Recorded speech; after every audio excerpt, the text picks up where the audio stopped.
some new proposal, and we're going to sit down and have some new waveforms. Another thing that actually is a problem when you have very dense deployments is out of band. You know, everything is kind of intertwined in wireless communication, so if you want to be spectrum efficient, you should not have huge gap between the systems. So if a system uses a certain band and another system uses another band, ideally there should be some separation so they interfere with each other, but not too much, right? Because not you're wasting spectrum regardless. Now, if the devices are deployed close together, basically that is even more stringent to the deployment. What I'm trying to say is that you are not totally controlling the output band emission.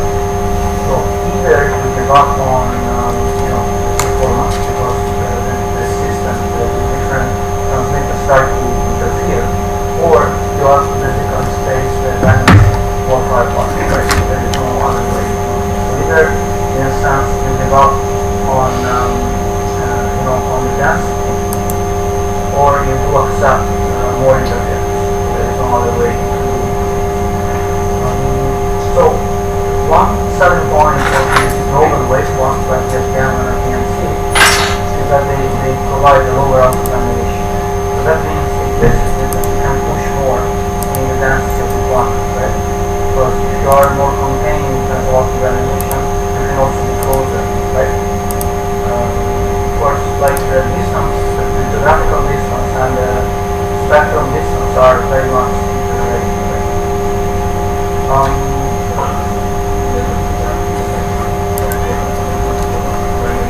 Yes, correct. So there are some definitely masks, okay, final standards, and they are normally shaped something like this, like another way, like rigid, right, a mask of it. There are definitely some masks defining for example, I don't really recollect the numbers right now, but so practically speaking, you should never exceed the mask, right? So your spectral power density should always be basically underneath, right? I think it also depends on the system and ultimately on the sensitivity of the system, right? So there is not only one single mask. It will likely depend on the architecture you have. For example, Ethernet implies the lower power and it's for the small cell, so you have also to consider the fact that of course the distance is lower, so it's ultimately there is a consideration about the main part, right? And there are, for example, not necessarily masks, but there are suggestions about maximum power which you can share. So for example, the example with radar bands in the Wi-Fi band, where basically the limit is minus 64 milliamps, so there are numbers. Compared to 4G, okay, you would not have to change the waveform, but you would improve the out-of-band characteristics, okay? Because when you filter, let's say the worst enemy of a quick decay in frequency of your power, it's sharp edges. Okay, you might remember from DSP that there is this relation, right? It has to do with the Fourier transform properties. If you have sharp edges, that's very bad, okay, for decay. If you smooth out the edges, then that situation starts to be better. So the concept behind raised cosine filter is exactly that, right? So even applying a simple raised cosine filter gives benefit. You do increase a bit the complexity and so on, but it's probably worth the price. And so possibly in say dense deployments, so when you will have smartphones that are going to be served by femtocells or this kind of small cell technology, what could happen is that you add filtering. Okay, rather than changing all the signal processing related to waveform, you might actually improve the current signal processing adding filtering, and that would probably be the 4.5G step, I would say. Okay, and then maybe 5G will have these and other waveforms. Okay, and then we moved into alternative waveforms. So we studied actually GFDM. This was also part of a collaboration with IIT Kharagpur, and then we studied filter bank and how it can be used for integration with massive MIMO. So this we are going to see on Monday. Yes. These two schemes are only receiver filter, there is no transmitter. What is the meaning of the receiver filter? It simply means you apply filter in the receiver. Okay, but Transmitter side there is no filter. we don't, but you can do it. Yeah, of course, situation will improve. Actually, the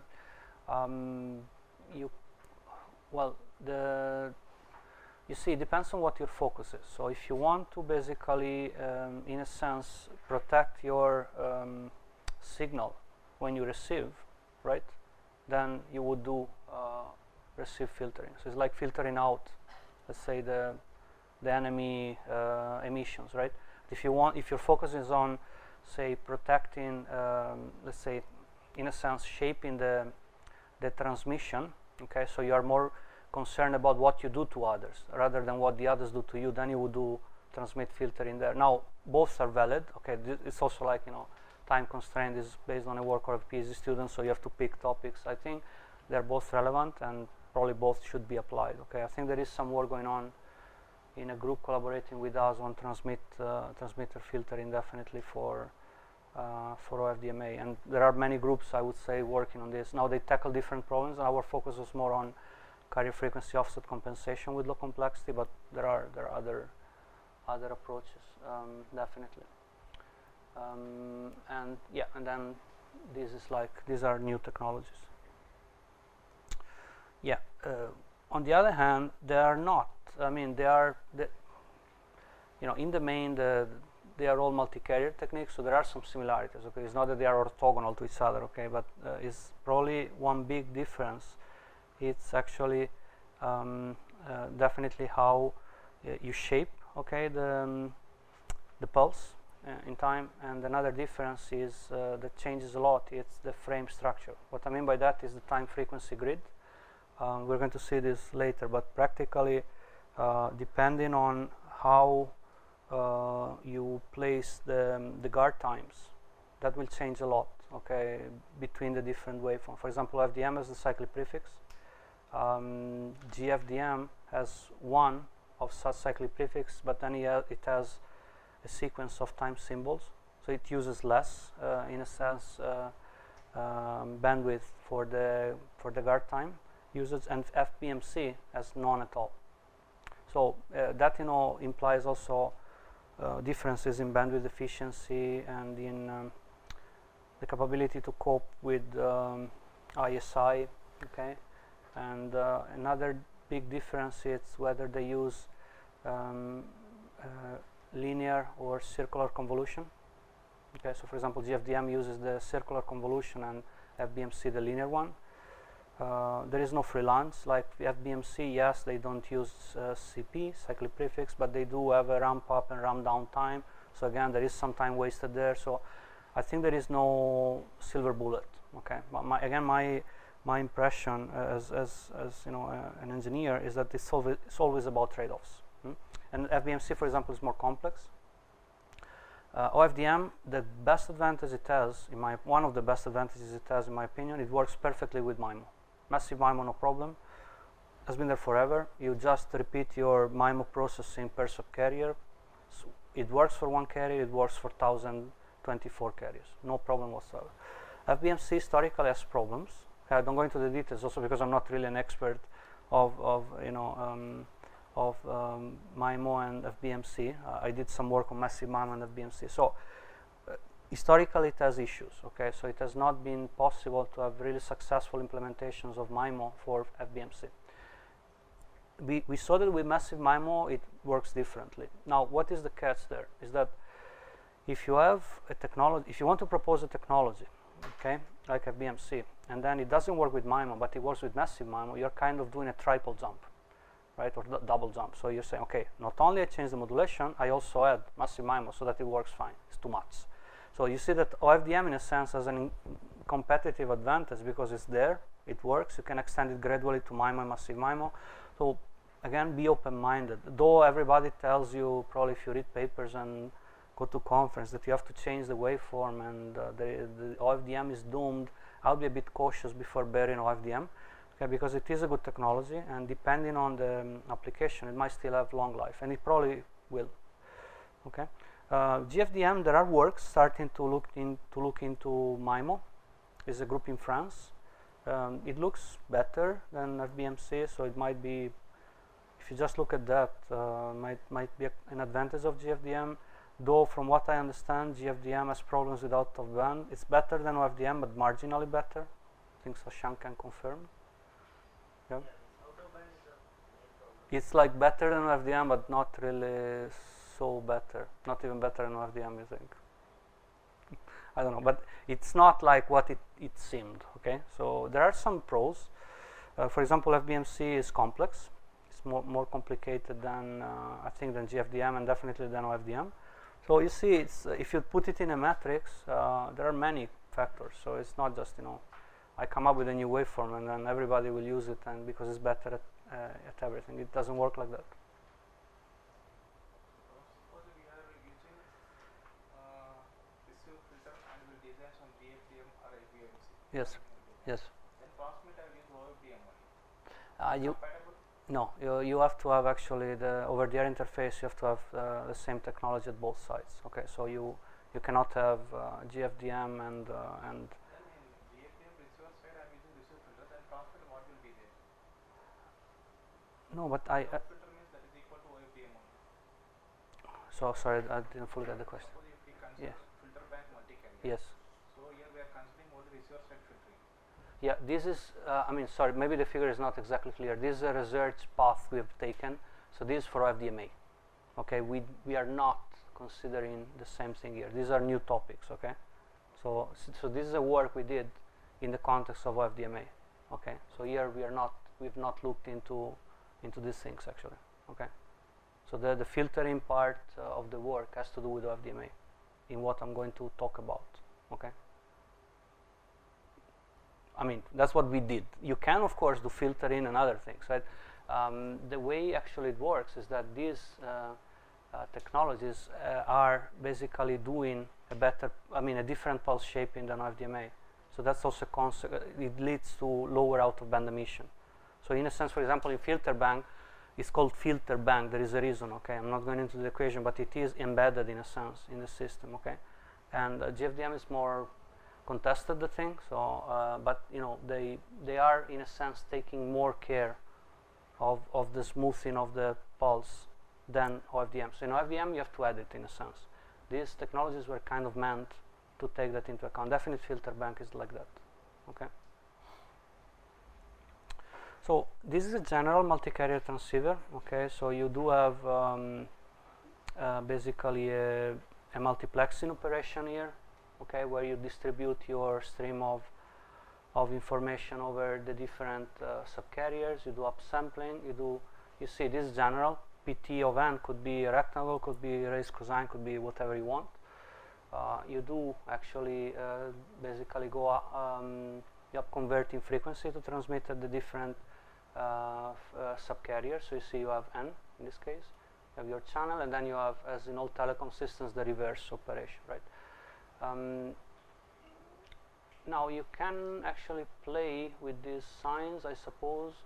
Normally in OFDM you probably have, here you would have an IFFT, okay, and you would have FFT at the receiver. FFT is a good idea to implement time to frequency and frequency to time conversions because it's very efficient. It's a very good algorithm to do Fourier transform, but the math in essence is basically based on discrete Fourier transform. Okay. Now, the basics of the technology are what I discussed so far. Now, one interesting part of the OFDM is when you add DA in the end. So you go from orthogonal frequency division multiplexing to orthogonal frequency division multiple access. Okay. So OFDM implies that you are transmitting to one user. OFDMA, you are transmitting to multiple users. So you have several ways you can actually allocate the subcarriers to your users.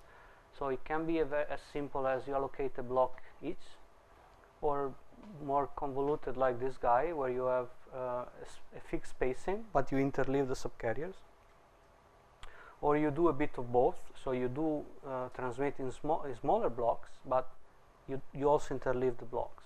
Or you can have the general version where you can basically transmit different all the different subsets of subcarriers.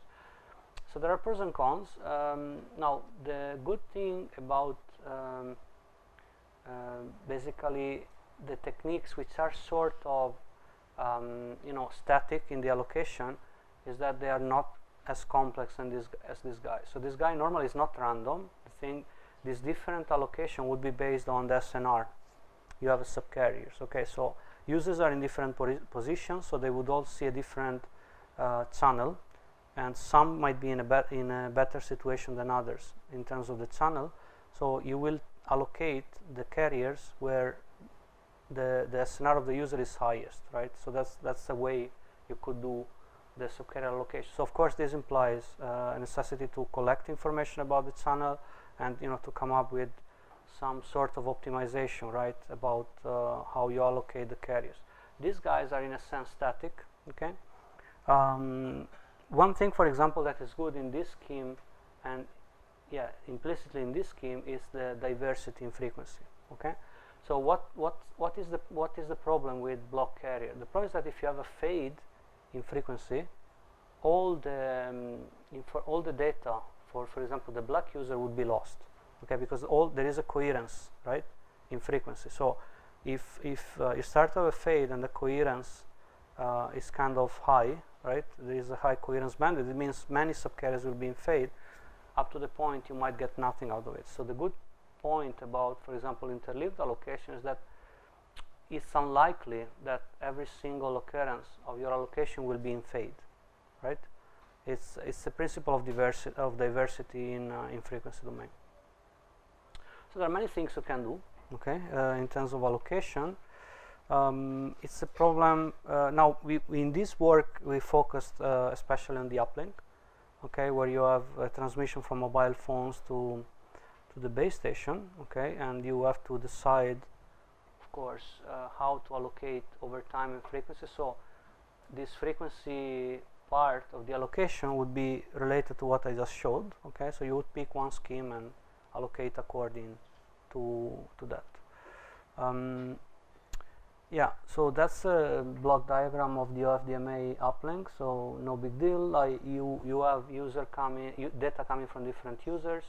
You do this subcarrier mapping, which is what we showed before, right? You will decide which subcarrier should go to the users. You do OFDM modulation, which in essence is an IFFT, right? Okay, transmit over the air. You have OFDM demodulation, which basically is FFT.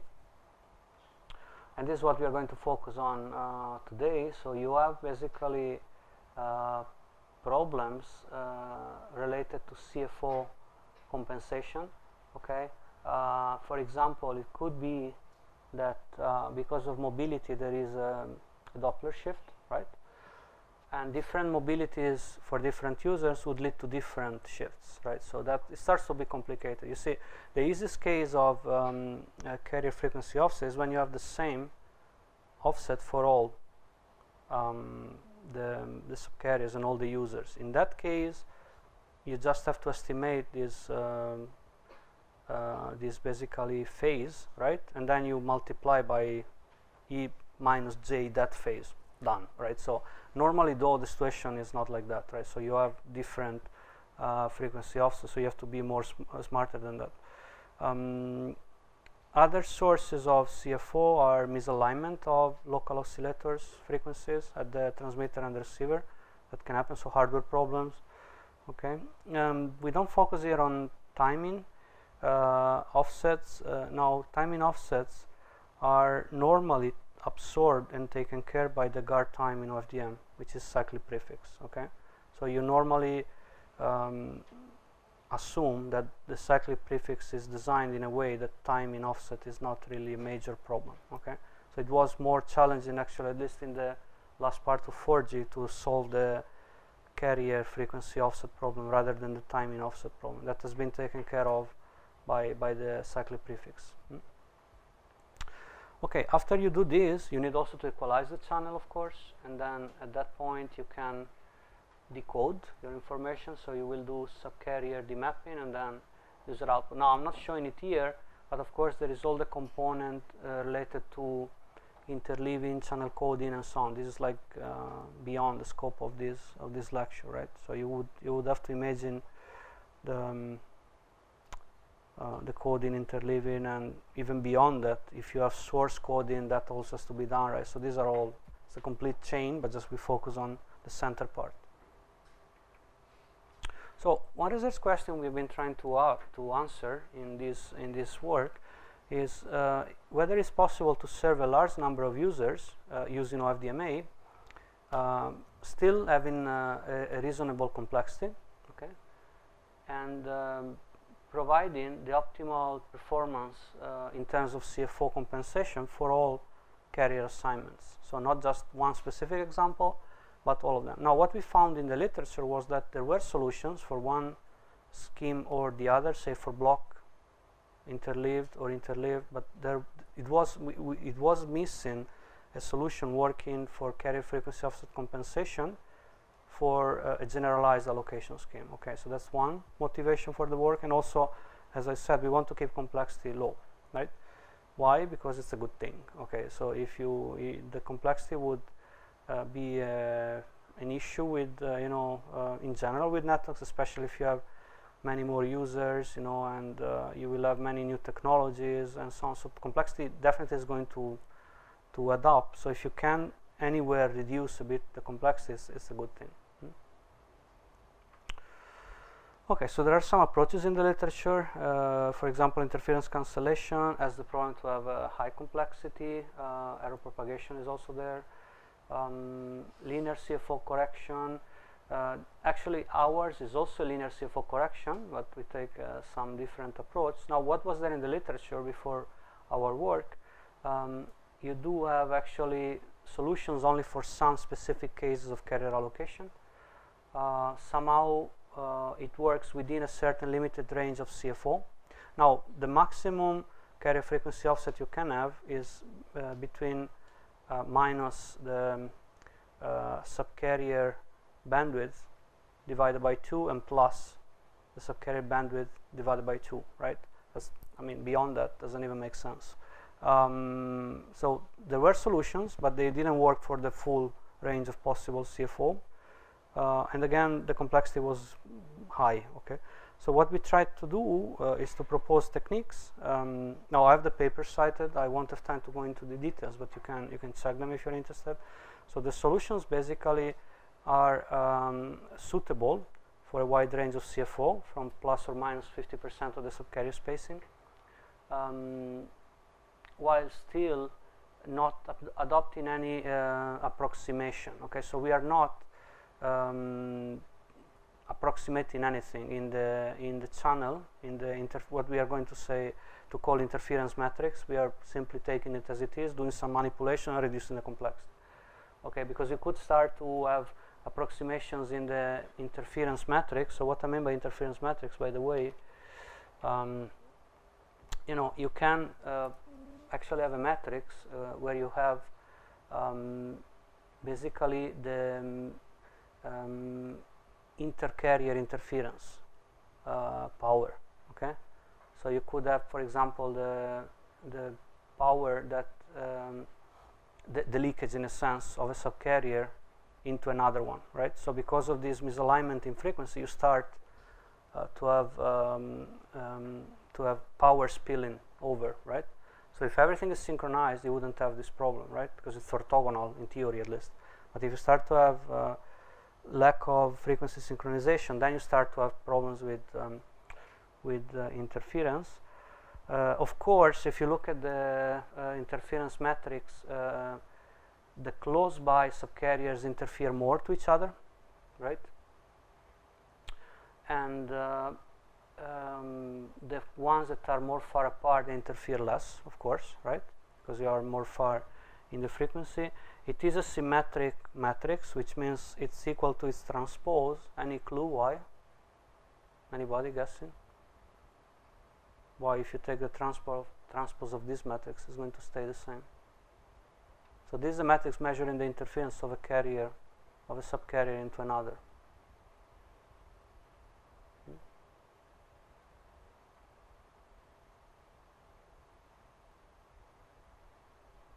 Okay, it's the same, right? I mean, this is like, you know, the impact of one carrier onto another, right? Is going to be, the reverse is also the same, right? In any event, you know, it turns out that this subcarrier interference matrix, intercarrier interference matrix, has a very nice structure, okay?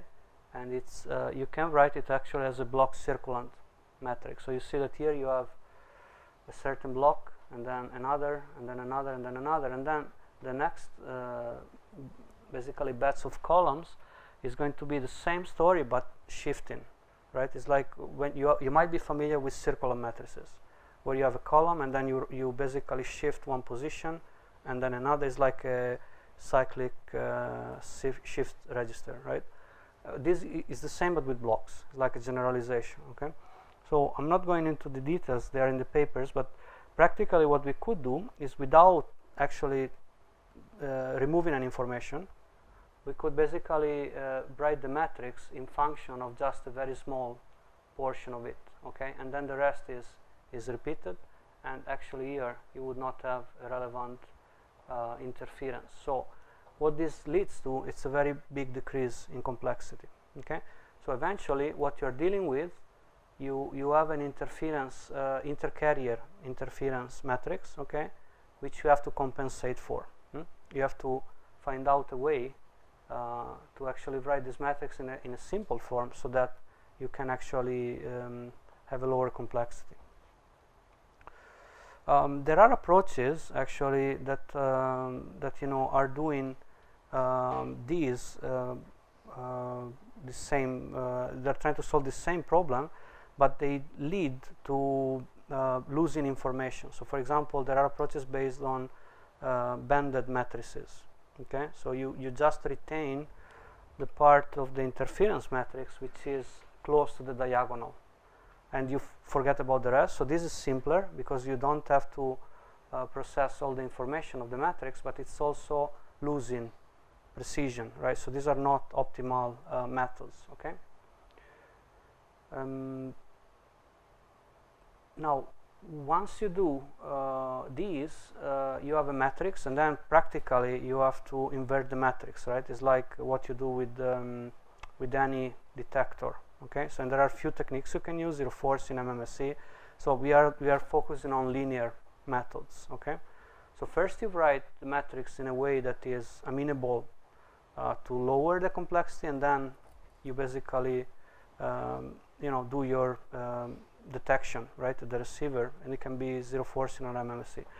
There are other approaches, okay? So this is like the first bullet. It's about what I've been talking so far, and we also introduced actually another part of the work where you do so this is actually applicable to interleaved and block interleaved. And then we extended the work with including receiver windowing, and actually that turns out to be applicable in any carrier allocation scheme. So it's general. So that's a nice achievement. We do have different techniques shown in a publication. So you do have an LU factorization of the interference matrix. You do have truncated Neumann series. Now I don't know who of you is familiar with Neumann series or heard about Neumann series, maybe not too many. So it's basically a way, you probably remember Taylor expansions, right? You can write function as a sum of terms, right? For example, you can write the exponential as a sum of increasing powers, right? And so on. The same you can do with matrices, okay? It's kind of a generalization of the Taylor expansion, if you will. Hopefully there's no mathematician in the room that will shoot at me, but in essence that's what you do, okay? You write it as an expansion, so you start the first term of a Neumann series expansion would be the identity. That's kind of the number, is like the number 1, right, in analysis. So you start from 1 and then plus something in the power of x. So then you would have something, you know, in the power of the matrix itself, and then the matrix squared, and so on. This is a way also you can use to reduce complexity, okay, in the sense that you truncate your series where you want, okay, and then you try to lose as little information as you can, but you reduce complexity. Or you can do also something based on conjugate gradient, okay. So there are a few possible solutions we show there in the paper. Now, one nice thing about filtering the you know, filtering at the receiver is that you see basically that immediately you kind of cluster much more the possible received constellation points. So you do actually have a nice picture, you see, in terms of noise, basically, okay. So it's definitely, I don't remember exactly the parameters here, but you know, in the same situation, adding filtering improves the situation quite a lot. You do also have a nice outcome in terms of interference sparsification. It means that basically you do have high interference only in a very limited bandwidth of the matrix. So this again, the interference basically inducted by a certain subcarrier on another. Okay, so you will have basically subcarrier 0 on subcarrier 1 on subcarrier 1, subcarrier 2 on subcarrier 2, and then you have all the it's like a correlation matrix more or less, okay, though it's not a correlation matrix. So you do have a lot of interference when the subcarriers are close to each other, of course, and then you have much less beyond that. Now there is something which is a consequence of the as far as I recollect, of the cyclic convolution, which leads to some increase in interference in the corners, okay. But in the main, a lot of this matrix is bluish, which is good because it means low interference, okay. So again, as an effect of and that's reflected here. So okay, so that this behavior of the constellation comes from this. Okay, that's what we do, nothing fancy, okay, raise cosine filter. You do have to do a bit of extra processing in a sense, since you have to fit the FFT window, okay, since you add basically a bit of, you see, you add a bit of time period here to do your windowing, you have basically to sum this here, okay, so you do this post-processing, and that's needed to fit again the FFT window. So everything in FDM works in terms of multiples of the FFT size, right? So and you have to take that into account. It's just a figure to show how things work. So again, here is the same figure I showed before, but now we also use the third dimension, and we are showing basically the interference power between subcarriers in the case you don't have receiver windowing, in the case you have receiver windowing. So the situation improves quite a lot. Again, notice the symmetric structure, right? Because the interference between subcarrier N and M is the same as the interference between subcarrier M and N, right? It's the same thing.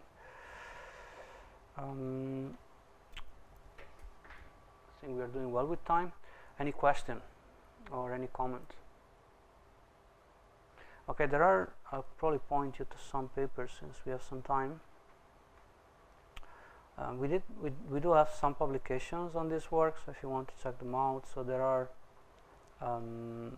the fourth one. It's the one about filtering. We do also have a publication on the first part of the work, the one for interleaved and block interleaved in ICC 2013. So we have some papers, okay? So if you're interested in the details, we will we'll be happy to share them. You can also find all of them in my website, which by the way is nicolamarchetti.wordpress.com. or easy to find. Okay, so you can just check it out. So all my papers are there. So now what we'll do next time, we'll move into different waveforms. Okay, so we'll try to see what happens with GFDM and FBMC, and we'll also go through the basics of massive MIMO and the possible options, and how you can possibly combine at least one of the new waveforms and massive MIMO. Okay. Any question or comment? Sir, Yes. so FDMA subcarrier location, those schemes which you have shown, is there any work on making it adaptive sort of a thing? Yes, yes, there is definitely. I mean, for example, maybe it wasn't too clear from my presentation, but this is an adaptive scheme. Okay, so it could be an adaptive scheme. Based on SMR. Correct.